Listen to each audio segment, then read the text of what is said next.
So you all like to say, well, translation of what Jesus said. I'm reading a book right now on whether Jesus spoke Greek. And it's quite interesting.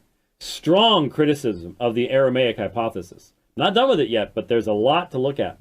Because it was just sort of a given in my seminary years. Well, I'm learning more and more that you've got to look at what's a given in those situations. But let's say it was Aramaic. I mean, there are a couple places where very obviously, do you really think, ever thought about this one? Do you really think Jesus was speaking to Pilate in Aramaic? You think Pilate would have spoken two languages, Latin and what? Greek.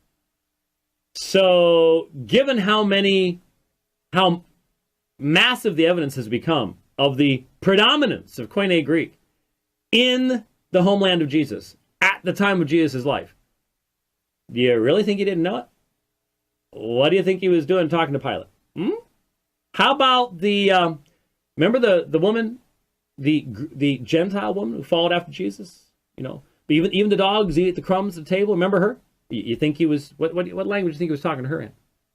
Anyway, just something to think about. Jesus spoke Aramaic. My opinion is that he did not know Greek, and that he did not know Latin. I think he probably knew Aramaic. The Gospels are written in Greek, so already when you're reading the Gospels in Greek, you're a step removed from the words of Jesus, assuming that the words that are being recorded are actually words that he said, because they're written 30 or 40 years later, and maybe some of these words weren't things that he actually said. There are sayings in the Gospels that make better sense if you retranslate them into Aramaic from Greek. I mean, it's tricky to do. I mean, but it's fun too. So so give you an example. There's a saying that doesn't make very good sense in Mark chapter 2. I'll use the sexist phrasing of this because it's the one people are familiar with, and it's one that it's easier to make my point. Sabbath was made for man, not man for Sabbath. Therefore, the Son of Man is the Lord of the Sabbath.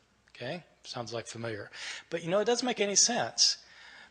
Sabbath was made for man, not man for the Sabbath. Therefore, the Son of Man is the Lord of the Sabbath. What's the therefore?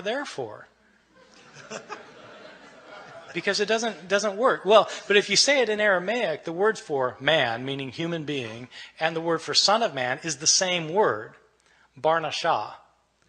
Sabbath was made for Barnashah, not Barnashah for the Sabbath. Therefore, Barnashah is Lord of the Sabbath. That makes sense. So you retrovert it into Aramaic, and it adds up.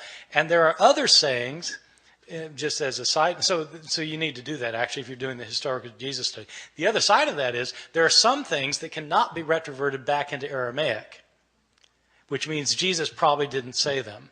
Give you a famous example. Every World Series behind home plate, you get somebody holding up a sign, John 3:3, you must be born again. This is a very interesting passage that people holding these signs don't realize, the linguistic problems, which is this. When Jesus says this in the Gospel of John, he says, a person must be born anothen to see the kingdom of heaven. Anothen is a Greek word. Now, the word anothen is interesting because it actually has two meanings. It can mean from above, or it can mean a second time. Okay, it means both things. And you have to decide which it means depending on the context. Nicodemus misunderstands what Jesus says. Jesus is saying you have to be born from heaven to see the kingdom of heaven. And Nicodemus thinks, I've got to go crawl back into my mother's womb and be born a second time? And then Jesus corrects his mistake. No. And he tells him what he meant the first time. So the conversation hinges on the double entendre of this word anothen, the Greek word anothen. And you cannot reproduce the double entendre in Aramaic. So the conversation hinges on a particular Greek word that doesn't have a parallel in Aramaic, which means the conversation couldn't have happened like that. Yeah, so, how about Hebrew? No Hebrew either. Yeah. But they weren't speaking Hebrew in Jesus' day. Jesus probably could read Hebrew, I think, but they weren't. It wasn't a spoken language in Palestine in his time. And they had, what was the language? What was the native tongue that Jesus spoke 2 millennials ago, 2,000 years ago? Well, Jesus was there. Jesus was in the land of Israel, of course, and he spoke Hebrew.